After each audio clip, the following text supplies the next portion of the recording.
दोस्तों, अगर आप श्री कृष्ण के अनन्य भक्त हैं तो कमेंट बॉक्स में जय श्री कृष्ण राधे रानी की जय हो जरूर लिखें। दोस्तों, जीवन में समृद्धि और सफलता प्राप्त करने के लिए भगवद गीता में श्री कृष्ण कहते हैं, हमारी सफलता केवल हमारे कर्म पर निर्भर है। जीवन में हमेशा हमें कुछ न कुछ चाहिए ही होता है, यह हमारी प्रकृति है। अब इन सब आशाओं और महत्वाकांक्षाओं को पूरा करने के लिए कर्म तो हमें करने ही पड़ते हैं। अब आप कर्म किस भाव से करते हैं, यह आप पर निर्भर है। आपके कर्म के पीछे जो भावना होती है वह आपके संतोष का सबसे बड़ा कारण बन सकती है।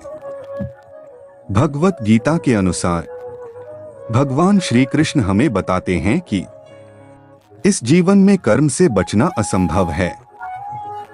अब कर्म आपके मन को भाने वाले हों या आपके मन को जलाने वाले हों, मनुष्य जीवन की नीति कर्म है। जीवन का आधार कर्म है। अगर आप मोह में बंधकर कर्म करने से मना कर देंगे तो परिस्थितियां ऐसी हो जाएंगी कि वे आपसे वही कर्म कराकर रहेंगी। यह वैसी ही बात है जब अर्जुन कुरुक्षेत्र के महायुद्ध के बीचों बीच अपने अस्त्र डाल देते हैं, क्योंकि कुछ क्षणों के लिए अर्जुन इस मोह में बंध जाते हैं कि अस्त्र उठाने से वह अपने कुल का, अपने संबंधियों का विनाश रचेंगे। तब शायद अर्जुन को कर्म में न संतोष मिल रहा था और न आनंद।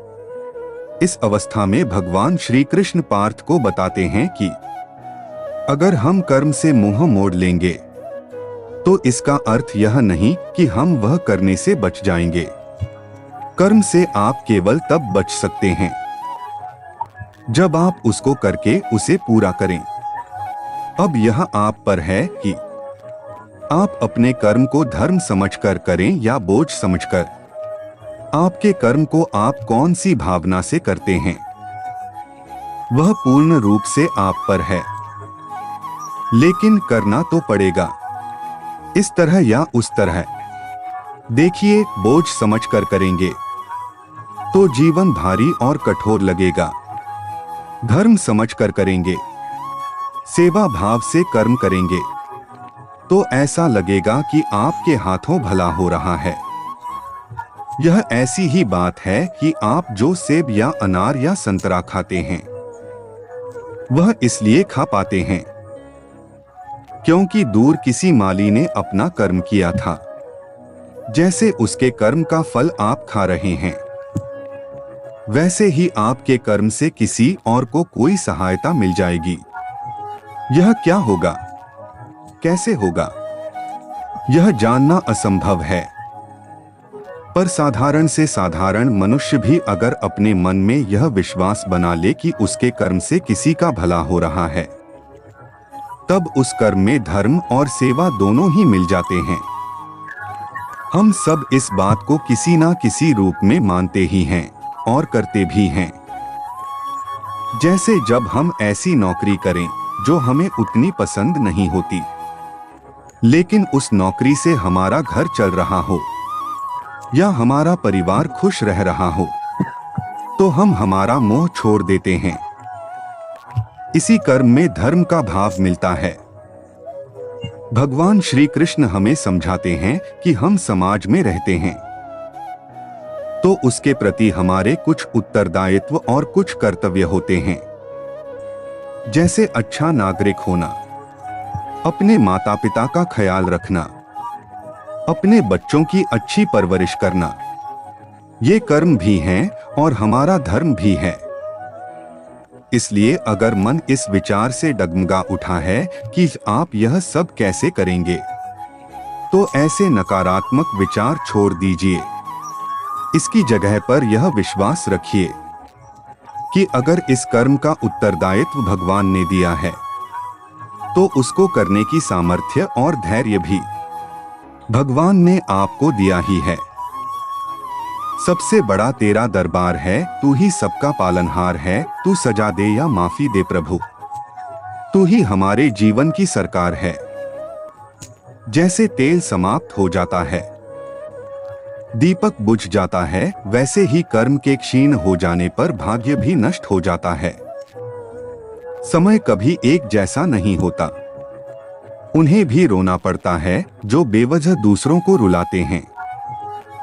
मन से ज्यादा उपजाऊ जगह कोई नहीं है, क्योंकि वहां जो भी कुछ बोलेगा वह बढ़ता जरूर है, चाहे फिर वह विचार हो, नफरत हो या फिर प्यार हो। जिन्होंने तुम्हें कष्ट दिया है, कष्ट तो उन्हें भी मिलेगा, और यदि तुम भाग्यशाली हो तो ईश्वर तुम्हें यह देखने का अवसर भी देगा। चमत्कार पढ़ने के साथ होते हैं जिनके मन में विश्वास होता है। मुश्किलें केवल बेहतरीन लोगों के हिस्से में आती हैं, क्योंकि वही लोग उसे बेहतरीन तरीकों से अंजाम देने की ताकत रखते हैं। जिस स्थिति को बदलना संभव न हो, तो फिर अपनी मन स्थिति को बदलिए। कुछ हद तक समाधान अवश्य मिलेगा। अगर तुम्हारे ख्वाब बड़े हैं, तो तुम्हारा संघर्ष कैसे छोटा हो सकता है। जहां अपनों के सामने सच्चाई साबित करनी पड़े, वहां बुरा बन जाना ही ठीक है। अपमान का बदला लड़ाई से नहीं लिया जाता, बल्कि शांति से कामयाब होकर लिया जाता है। आशा और विश्वास कभी गलत नहीं होते। यह हम पर निर्भर करता है कि हमने आशा किससे की और विश्वास किस पर किया। कभी कभी आप बिना कुछ गलत किए भी बुरे बन जाते हैं, क्योंकि जैसा लोग चाहते हैं आप वैसा नहीं बन पाते। श्री कृष्ण कहते हैं कि जो लोग किसी सच्चे व्यक्ति का दिल तोड़ते हैं, किसी तीसरे के पास खुशी के लिए जाते हैं, वह अक्सर धोखेबाज होते हैं। आपके हर कर्म का फल आपको किसी न किसी रूप में अवश्य प्राप्त होता है।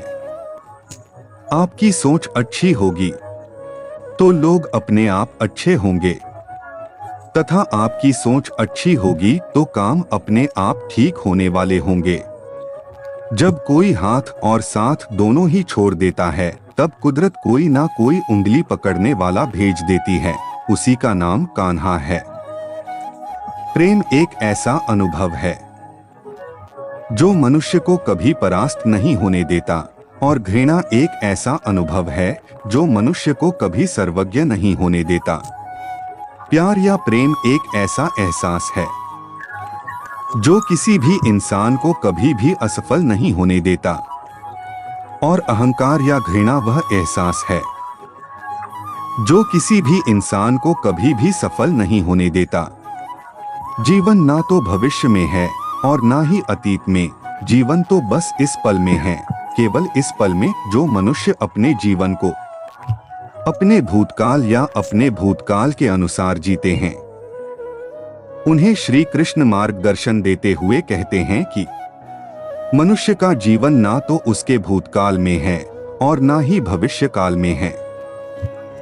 मनुष्य के जीवन का वास्तविक सुख उसके वर्तमान काल में ही है। इसलिए हर मनुष्य को अपने वर्तमान के जीवन का पूरा आनंद लेना चाहिए और निस्वार्थ भाव से सत्य कर्म करना चाहिए।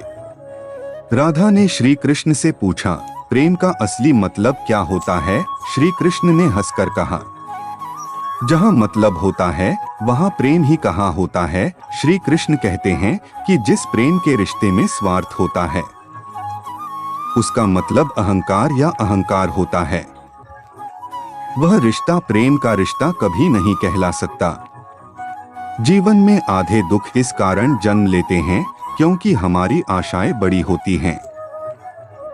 इन आशाओं का त्याग करके देखो, जीवन में सुख ही सुख है। मनुष्य के जीवन के दुखों का मुख्य कारण उसकी स्वयं की आशाएं और इच्छाएं होती हैं।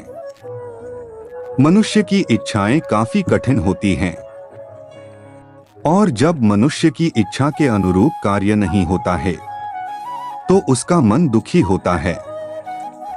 यदि मनुष्य अपने दुख का त्याग करे तो उसके जीवन में सुख के अलावा कुछ नहीं होगा। प्रेम और आस्था दोनों पर किसी का जोर नहीं। यह मन जहां लग जाए वही ईश्वर नजर आता है। हमारी मन की आस्था और हमारा प्रेम एक ऐसी शक्ति है जिस पर हमारा खुद का नियंत्रण होता है।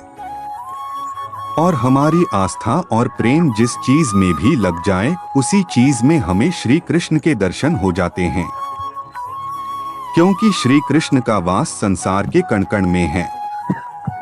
अहंकार करने पर इंसान की प्रतिष्ठा, वंश, वैभव तीनों ही समाप्त हो जाते हैं। जिस मनुष्य के मन में अहंकार का वास होता है, उस मनुष्य के जीवन से उसकी प्रतिष्ठा, उसका वंश और उसका वैभव तीनों समाप्त होते चले जाते हैं। अहंकार मत कर किसी को कुछ भी देकर, क्या पता तू दे रहा है या पिछले जन्म का कर्जा चुका रहा है। जीवन में कभी भी दान देते समय मनुष्य को अहंकार नहीं करना चाहिए, क्योंकि हो सकता है जिसे वो दान दे रहा है, उसे दान देकर वो अपने पिछले जन्म का कर्ज चुका रहा है।